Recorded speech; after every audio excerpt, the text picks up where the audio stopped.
Welcome again. We want to talk about forgiveness in relationships.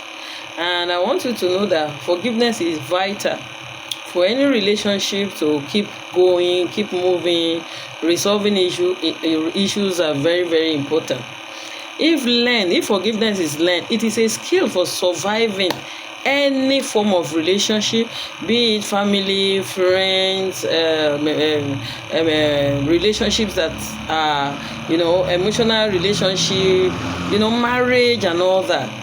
And so before you jump into any marriage, one has to be sure that all the issues are resolved before resentment builds up over time. And when we're talking about relationship, resentment is the root of all evil when it comes to relationship. It's something that that has broken a lot of good relationships, and so we don't have to keep painting up anger. And resentment is the root of all evil when it comes to relationship, marriage. So communicating, resolving after the communication, and forgiving are all essentials. So working through forgiveness issues can be so difficult because at times it's like you are saying it as if it's that easy. It's very difficult. Nobody is saying it's easy. But however, working through such issues after marriage, particularly if the issue involves your spouse, can make you feel even more exposed. So it's something you want to work out. It's not something that you want to joke with, right? So in marriage, the emotional stakes are even higher because it's marriage. It's not a friendship that you can easily break. It's higher, and there is less space to hide in this relationship. It's not a friend that you just say, let me just, I want to avoid them. That's why processing through any issue is so crucial prior to marriage. You don't just, love is not enough to keep a marriage going. There has to be so many issues to be taken into consideration. Check and recheck, double check. Your checklist before you go into that marriage. So before you marry, re-examine any old wounds that could impact your relationship, whether wounds that were created, that were inflicted by someone else prior to that relationship, or that were the wounds that were inflicted by your ex. You understand? The previous boyfriend or girlfriend, or someone else. This wound could easily rupture under the strain of a new marriage. So hence the need to recheck and be double sure, check up, so that things can work up. Even at times your issues might not directly pertain to your fiancé or your fiancé. Your future spouse might likely be affected by any bitterness you are carrying, like a carryover, that you are bringing from somewhere to somewhere. So to forgive, we must first admit the injury to ourselves, and usually to the person who was wounded, to the person who wounded us. You understand? We must do that. Once we acknowledge that, we acknowledge our pain, we can begin to move forward. It's very, very essential to let the past be in the past, so that when there are crises, we resolve one crisis, not sweeping under the carpet. We resolve and move. So below are some of the steps that we can use to help us work through injuries and begin the process of forgiveness. No marriage is perfect after all. No relationship is perfect after all. No relationship is perfect. No marriage is perfect. Even when you are cutting, you see a lot of things and you think they want to. No marriage is perfect. Number one, what do you want to do? You want to cultivate compassion. Compassion is often the last thing we want to give a person who hurt us. But if, in order to forgive and therefore set ourselves free from bitterness, resentment, malice, anger, and unforgiveness, we must be able to see some measures of humanity of our offenders. We must be able to, of our offenders, struggling to find any redemptive trait in the person who hurt us might not be good.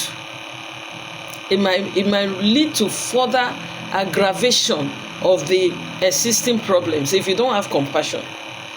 Remember that the person likely bears the scars of their own. As they continue to interact with others, they have their own scars. We're all trying to, keep a straight face as if everything is good.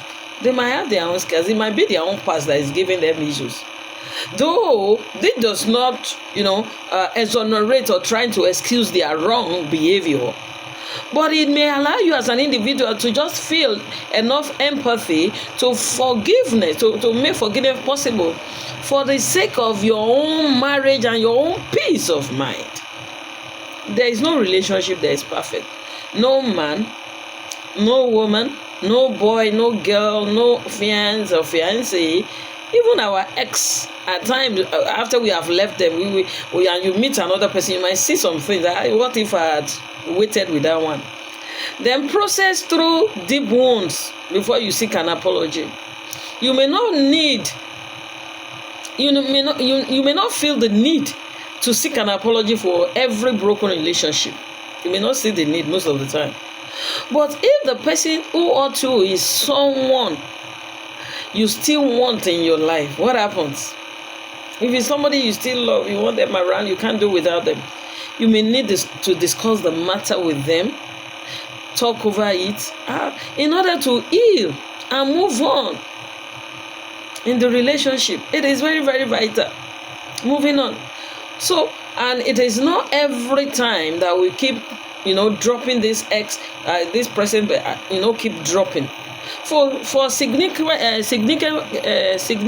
wounds, spend time processing through the pain, either privately or with the support of a trustworthy friend or a professional therapist before you confront the injuring party.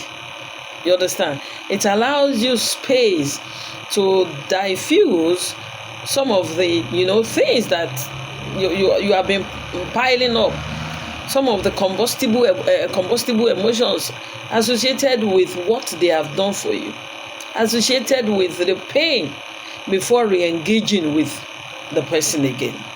So you need consistency.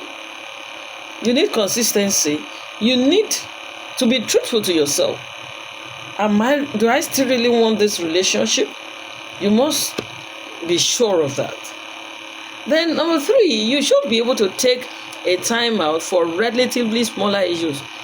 It might still be the best to take down some time to cool down first. Of course, because there should be a personal space at that time. This will allow you to be more objective in your confrontation.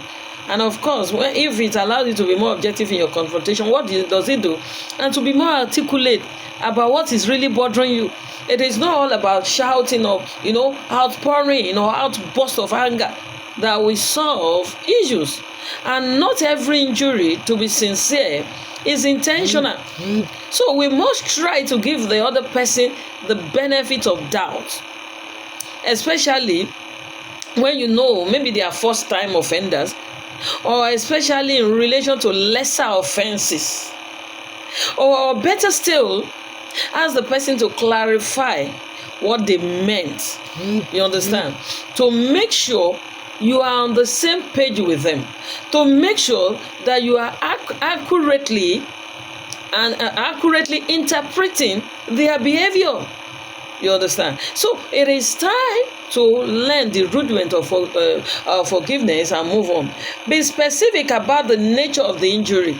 Avoid phrases like you never, you will, you always, often. These statements are exaggeration and will put the other person on the defensive or make it easier for them to dismiss your claim.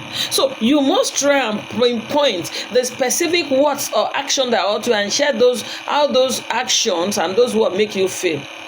Avoid character accusation and assassination and name calling. Do not sweep any accusation about the person's character. Even like the example, you say, oh, you are a terrible person, and resort to name calling. Such tactics are not fair. Almost always provoke at times a hostile reaction from the other person. You may experience a momentary sense of vindication by using those such languages, but it will not help you get what you are looking for. A validation of your feeling and expression of remorse by the other person. So you have to be wise and be tactic when it comes to forgiveness. Then finally, understand that forgiveness is often an ongoing process.